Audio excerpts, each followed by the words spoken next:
Alright, what is going on, guys? So in today's video, we're going to be talking about the 6.4 beta. So talking about Act 6, going to be giving some feedback to Kabam. Now, this is my second time trying to record this video. And I also recorded, there's a survey for the beta, and I recorded myself doing this whole survey. It was actually pretty funny. There's some pretty good parts to it. And my computer filled up on storage again and didn't record it. But at least it wasn't a crystal opening this time, like for the 6.3 rewards. At least this time it's just another video I can just make again. I can't make the survey one again, but that's lost forever. But hey, I can talk about the beta again. So let's get started. Let's hop into the first quest. So I have something to talk about pretty much for each quest. And the last thing we talk about is going to be the biggest thing. So stick around to the end for the biggest change that I hope Kabam listens to. And Kabam, if you're watching this, the last change is very important. So yeah, so first change on this first quest. First quest is great, man. I think the boss is very balanced. It's very punishing if you don't bring a cold snap in your character, but if you do, very balanceable. Not too bad of a fight. It's fine, in my opinion. This is the only fight in this entire quest that I have a problem with. One of the nodes on it is Gimme here, which reduces attack by 75% unless you're healing, and then this guy has a heal block debuff node, so you can't heal, which is a dumb combination. In map 7 there's something similar to this, but instead of a heal block it's a Spectre, so it reverses healing, which is also annoying, but Spectre's not on all the time. It goes on a cooldown, so while it's on cooldown, you can do normal damage. So at least with that it's like balanced. But here, man, with the heal block you're just not doing any damage. You're dealing 25% of your regular attack. It's terrible. I hope they change that. Aside from that, first quest is pretty good. Let's move on to the next quest, where it's the only one that is not 100%, as you can see here, and that's because it's impossible to 100%. There's a bugged lane on here, and this is the lane that's bugged, and this is the lane that I have a problem with. Not because of the bug, so it's this thing that's bugged. It's impossible to kill him. He just keeps healing back to 100%. It's something with the way his protection interacts with this node. That's not my problem with the path. Obviously that's a problem. As long as they fix the bug, it's fine. My problem is with the actual nodes itself. So here, Special Connoisseur.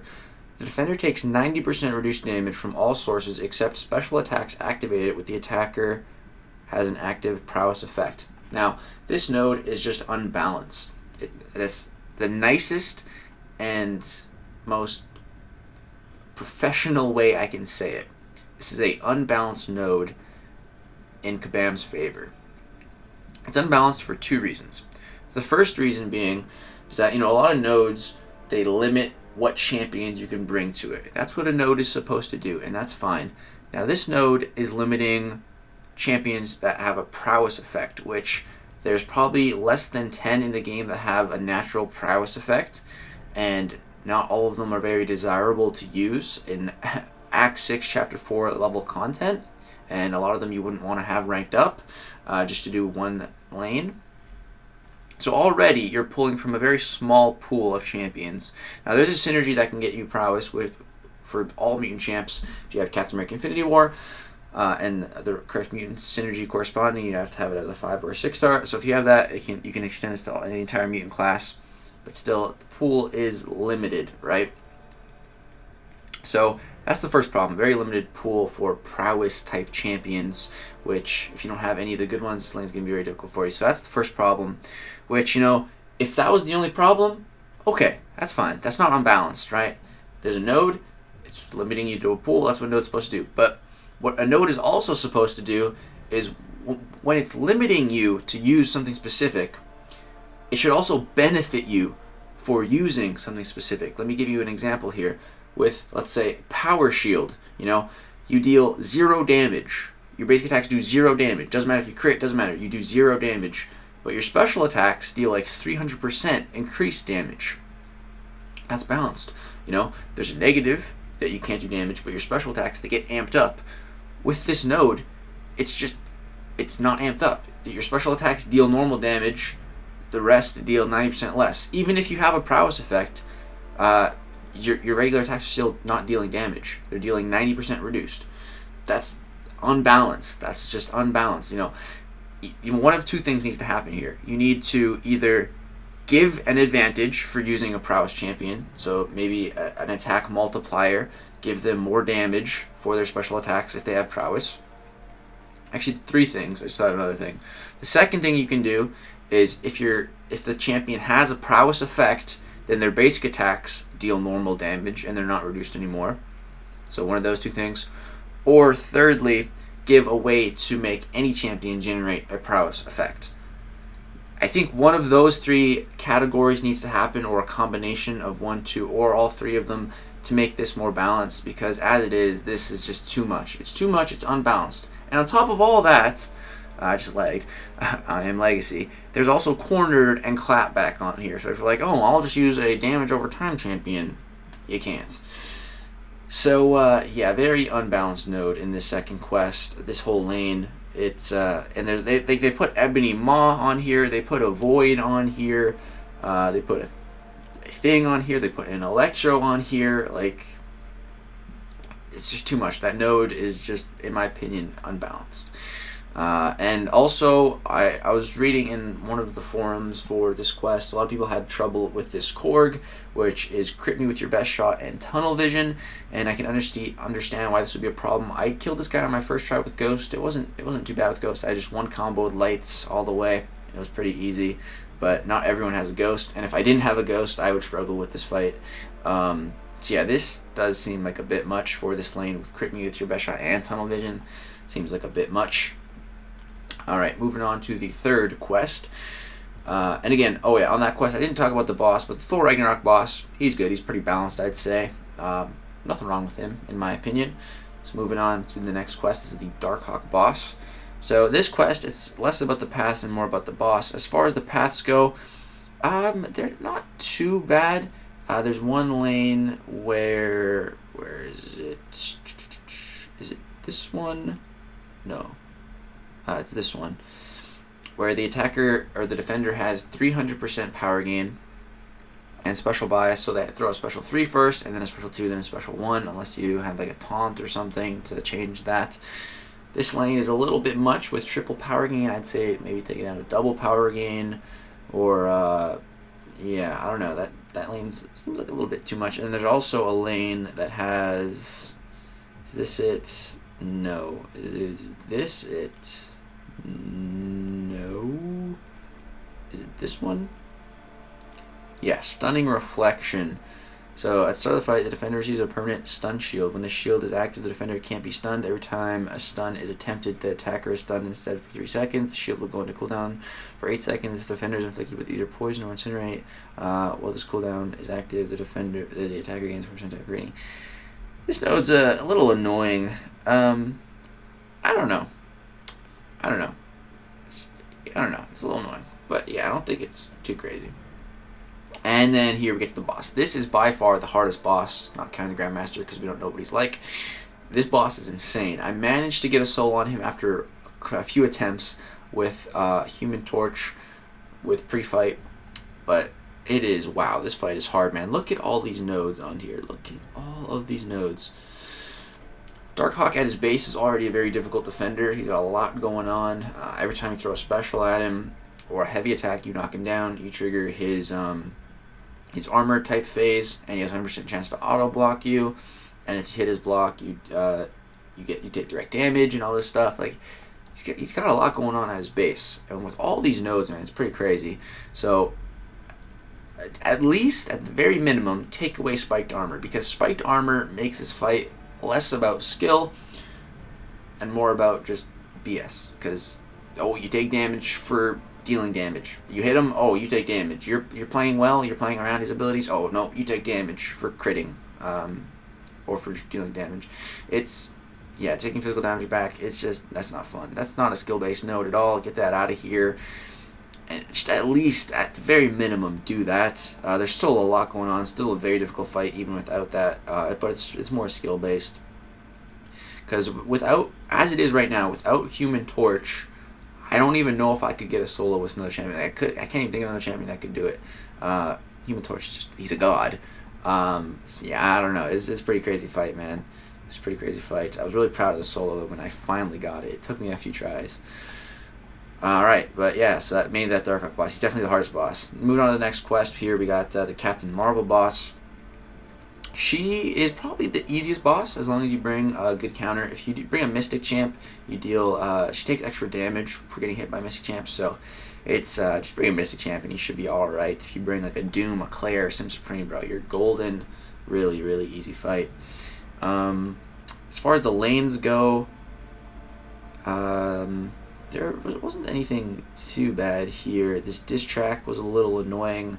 I brought Captain Rank Infinity War with Sig 200 and with the right class types to every parry I was playing 3D buff. So with that team, it wasn't bad at all. But I mean, if you don't have a cap or someone that's good for distract, it can be pretty annoying. Ghost absolutely slayed these other lanes. This lane was definitely the hardest for me with the special chaos inversion. This Mephisto was definitely the worst fight on here as well, because how this node works is basically every time the defender throws a special attack, it's inverted. You get into inverted controls, and it really messes you up because the fight's going from inverted to non-converted to inverted to non-inverted. And Mephisto gains so much power that he's throwing so many specials, and it just really screws with your mind when it keeps changing in the middle of a fight. Like, I need either inverted or non-inverted, and then that's it. You know, like then I can play to it. When it keeps switching, you know, it's annoying. Whereas, you know, there's champs like Emma Frost and Thanos boss in map 7 that have this, but, you know, once you practice against those specials, you're ready for it. Whenever I fight Emma Frost, dude, I always evade her L1 because I'm ready for it to be inverted. But looking at these champs, aside from Emma Frost, I'm not ready for their inverted specials, you know. But maybe that's just my problem with that node. Just kind of messed with my head a bit.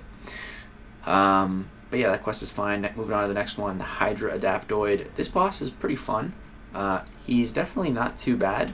As long as you bring someone for his Unstoppable, it's not too bad of a fight. I'd say it's the second hardest boss to Darkhawk, but I'd say it's pretty fun. The Matador on here is actually great because he's throwing off a lot of specials. He's just giving you a lot of power to throw specials. It's a good time, as long as you have someone to get around the Unstoppable, or maybe shut him down. I think he's a robot, so I think Medusa with an L3 can armor shatter him. He's armor break immune though. But there's really one problem with this quest.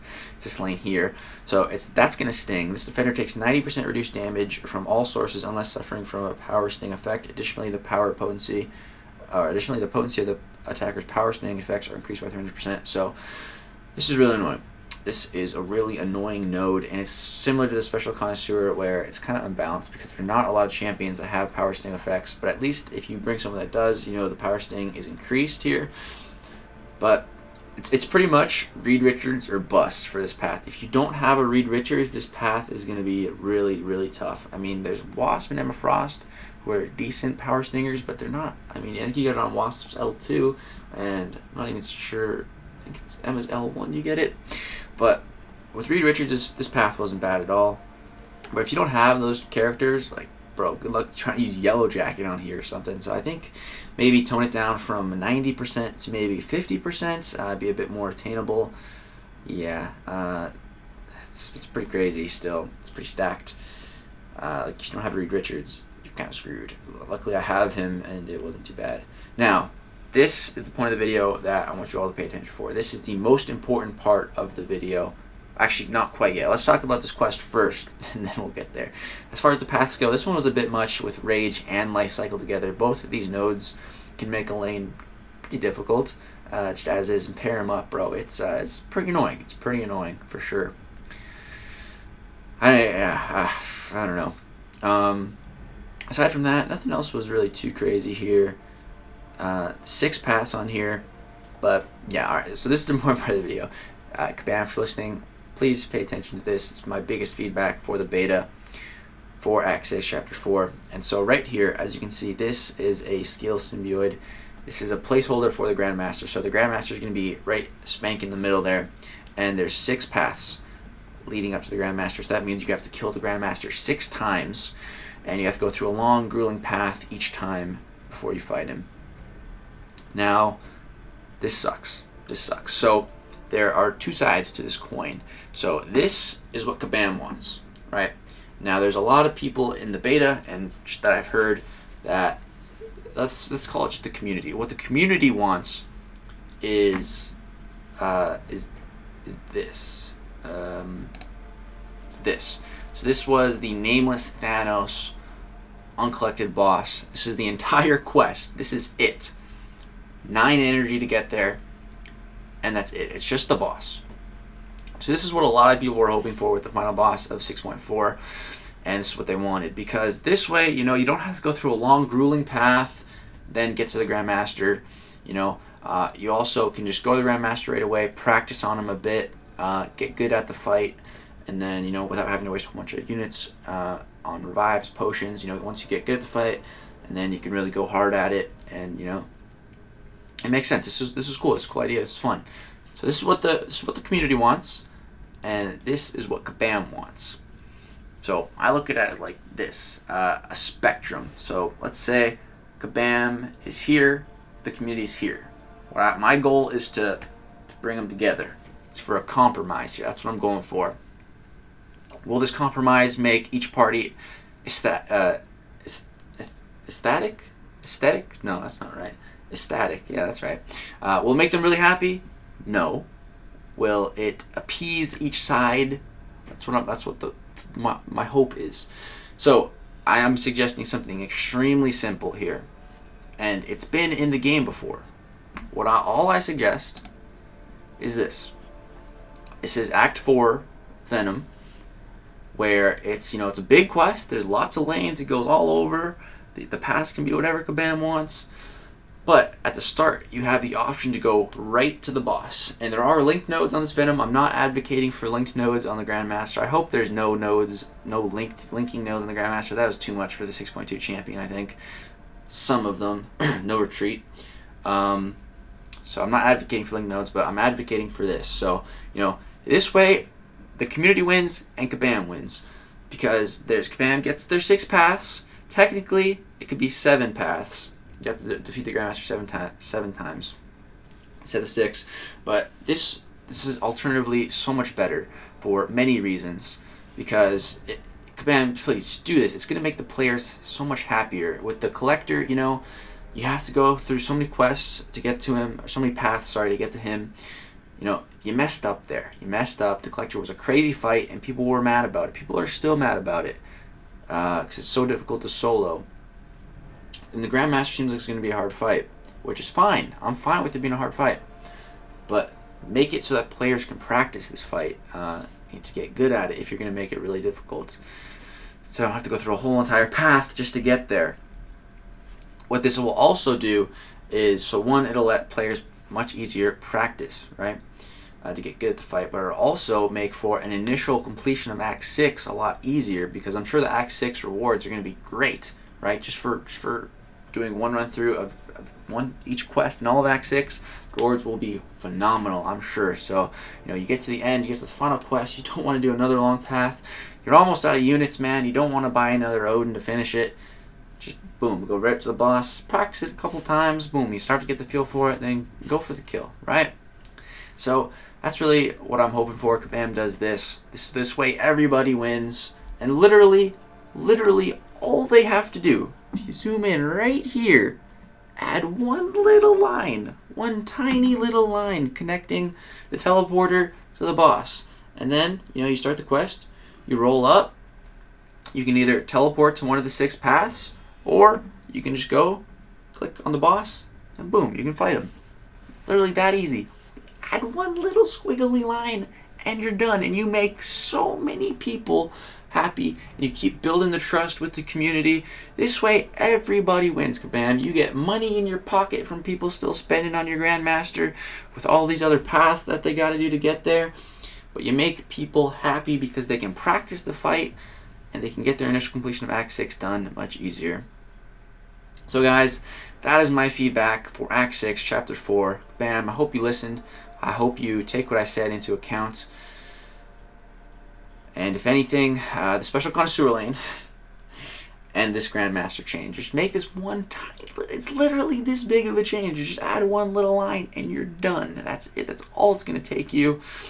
And it'll go a very long way in the community.